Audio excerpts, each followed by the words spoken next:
இதுதான் நம்ம இறந்ததுக்கு அப்புறம் கிடைக்கிற சொர்க்கமா? அப்போ சரி, உச்சிகா பயிலுக யாரும் இங்க இல்ல, பண்டிகை கொண்டாடுகளே. அந்த சாம்பார் பயல்களோட தொல்லை இனி இந்த டோபிராமாக்கு இல்ல, அதுவே போதும். அவனுக்கு பண்ண வேலைக்கெல்லாம் இனி நரகத்துல அவனுங்களை வறுத்து எடுத்துட்டு இருப்பானுங்க. வேதனையா இருந்தாலும் எனக்கு அது ரொம்ப பெருமையா இருக்கு.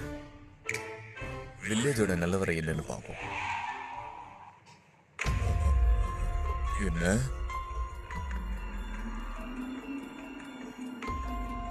என்ன இழவிது? வில்லேஜோட நல்லதுக்காகவோ என்னோட நல்லதுக்காகவோ உன்னோட கிளானியை நீ மொத்தமா வலிச்சு எடுக்க வேண்டியது இருக்கேட்டாச்சு. தெரியும், நீ மூடு. உச்சிகா பயிலுக சாவ போறானுங்களா? டான்ஸோ எவ்வளவு மோசமானவனா?